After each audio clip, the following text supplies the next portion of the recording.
अजय शुक्ला जी जुड़ गए हैं। अजय शुक्ला जी देश के जाने माने पत्रकार हैं। हिंदुस्तान समेत तमाम बड़े अखबारों के संपादक रहे हैं। उत्तर प्रदेश में कई अखबारों के संपादक रहे हैं। इस समय चंडीगढ़ से मेरे साथ जुड़े हुए हैं। अजय जी, स्वागत है आपका। अजय जी, आपने बहुत करीब से देखा है पुलिस के सिस्टम को। आज आपके संपादक रहने के दौरान आपके तमाम क्राइम रिपोर्टर ऐसी खबरें लेकर आते रहे होंगे, आपने देखा जाता होगा। आपको क्या लगता है, ये बाबा जी ने कहा ठोक दो और उत्तर प्रदेश पुलिस ठोकने पे जुट गई? क्या कब रुकेगा ये बेगुनाहों की मौतों का सिलसिला? देखिए, मैं क्राइम रिपोर्टर भी रहा हूँ, एक पुलिस अफसर का बेटा भी हूँ और साथ में वकालत भी करी है। तो तमाम सारी मिक्सचर हैं, तो बहुत सारी चीजें देखी हैं।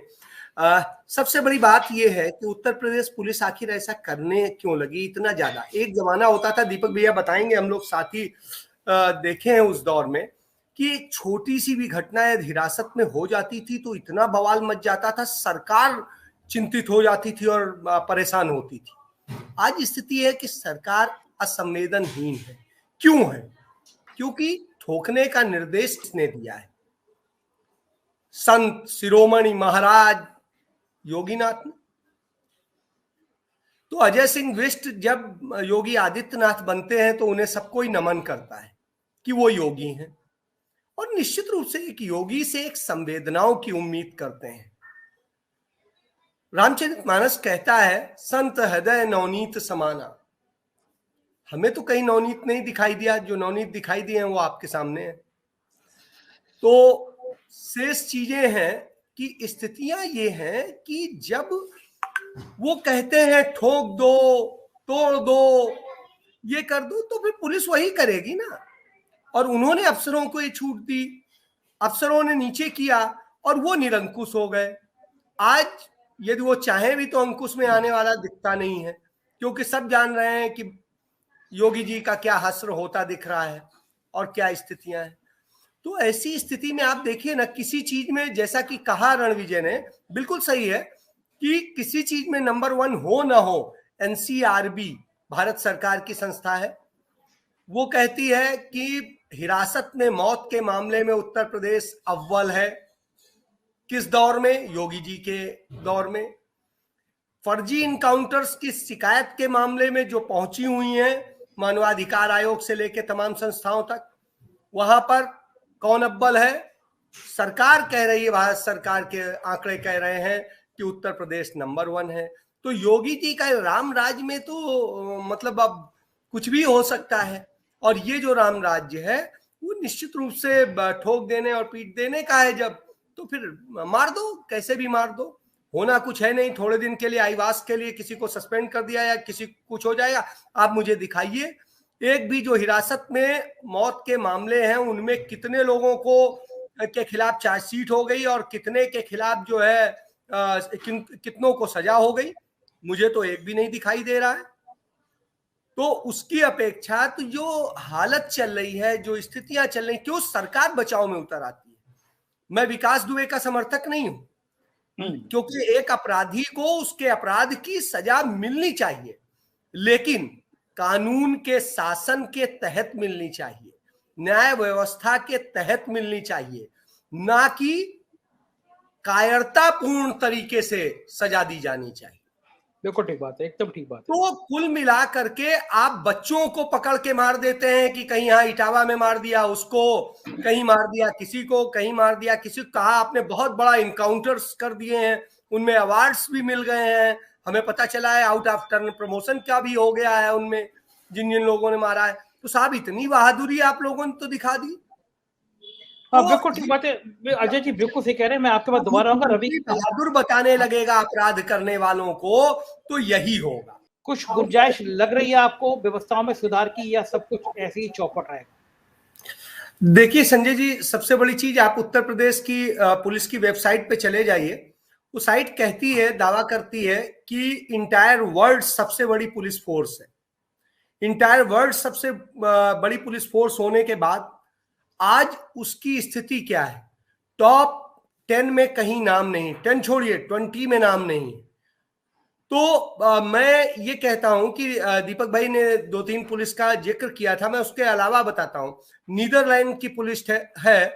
आप देखिए क्या बेस्ट सिस्टम, उसे इसलिए बेहतर माना जाता है कि वो ह्यूमन राइट्स और दूसरी चीजों को फॉलो करते हुए बढ़ाती है। आप जापानीज पुलिस को देख लीजिए, आप उसके साथ साथ आप जब देखेंगे जर्मनी में तो पुलिस यूनिवर्सिटी बनाई है उन्होंने इसी बात के लिए कि कैसे ह्यूमन राइट्स और सारी चीजों को बचाकर करेंगे। आप जब इटली की नेशनल पुलिस को आप देखेंगे तो उन्होंने एंटी माफिया जरूर बनाया है, लेकिन उसके साथ साथ हत्या करने की छूट नहीं दी है, उन्होंने इस तरह से नहीं किया है। तो आप जो है इवन चाइना को देख लिए, मैं चाइना का तो अपना निजी उदाहरण देता हूं कि मैं चाइना में था और कोई प्रॉब्लम हुई तो लोगों ने कहा आप पुलिस स्टेशन चले जाओ। अरे मैंने कहा ये पुलिस से जुड़ा हुआ इशू थोड़ी ना है।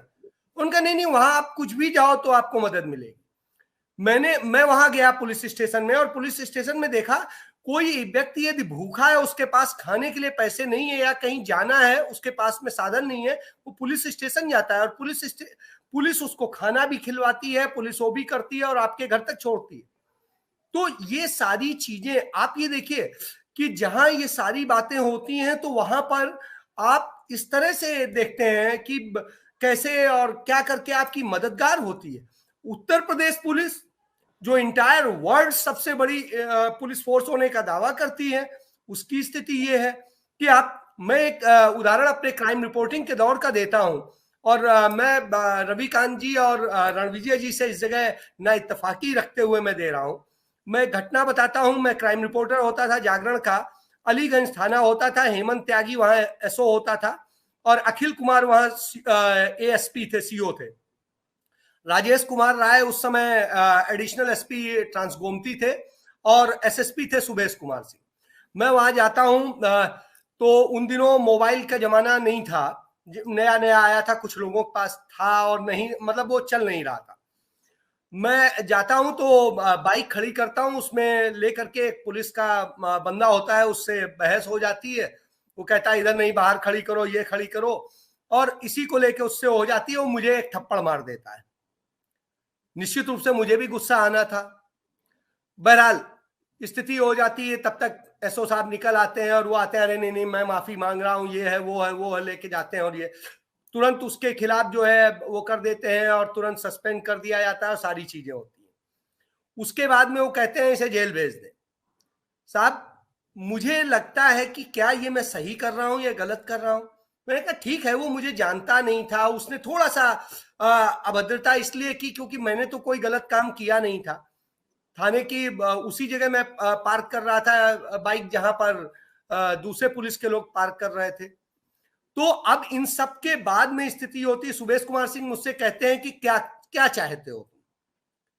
सुबेश कुमार सिंह ने मुझे अपनी एक ट्रेनिंग के दौरान की एक घटना बताई। उन्होंने कहा कि आरसी दीक्षित साहब उनके वो हुआ करते थे प्रिंसिपल, और उन्होंने एक चीज कही थी कि आपके पास कई बार एक मौका आता है कि आप किसी को क्षमा कर सकते हैं और किसी को सजा दे सकते हैं, तो आप क्षमा करें या वो करें।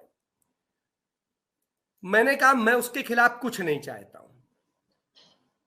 तो आप सोचिए, लेकिन उन्होंने एफआईआर चूंकि दर्ज कर दी थी, वो हो गया था, तो बहरहाल अब खत्म भी कराना था, सारी चीजें थी। तो मैंने कहा चलिए मैं तो जो भी जरूरत है लिख के दे दूंगा और आप कुछ मत करिए। बहरहाल उसकी अरेस्टिंग नहीं हुई, उसे छोड़ दिया गया और सारी चीजें हुई। उसके बाद में 4-6-10 दिनों बाद में वो मेरे पास आया, कहा सर आप सीओ साहब के यहाँ चल के बयान लिखा देंगे तो मेरा वो हो जाएगा। अब आप एक चीज समझिए, वो मेरे पास आया तो मैं उसको अपनी बाइक पे बैठाया, लेके गया। मैंने अखिल कुमार उस समय वहां मौजूद नहीं थे, मैंने फोन करके कहा यार मैं आया हुआ हूं, किसी को भेजो तो, या तो बयान, तो उन्होंने कहा अपने मुंशी के पास लिखवा दीजिए, मैं उसको देख लूंगा। मैंने अपने हाथ से लिखा, और आपको बताएं वो दलित समुदाय से था। मैं इसलिए कह रहा हूं कि जब वर्दी पहन लेता है ना तो वो भूल जाता है, वो अपने आप को सरकार समझने लगता है। तो ये एक समस्या है, और ये तब होता है और ज्यादा बुरा हो जाता है जब सत्ता उसकी अराजकता को संरक्षण देने लगती है। असली बात वही है अजय भाई, असली बात सही बात ये है, इसलिए हम इस जगह इस पर न जाए, हम इस पर जाए कि असली बात वही है कि सत्ता किसी भी जाति से हो, यदि उसको आपने वर्दी पहना के और निरंकुश होने का लाइसेंस दे दिया तो वो किसी को भी मार देगा, किसी के भी साथ अन्याय कर देगा और उस जगह वो भूल जाएगा। तो योगी ने वही काम किया है और निश्चित रूप से इसकी आवाज, मैं सूर्य प्रताप जी की भी बात से सहमत हूं, रणविजय और रविकांत जी से भी सहमत हूं कि इसकी आवाज बनना पड़ेगा, हम सबको बनना पड़ेगा।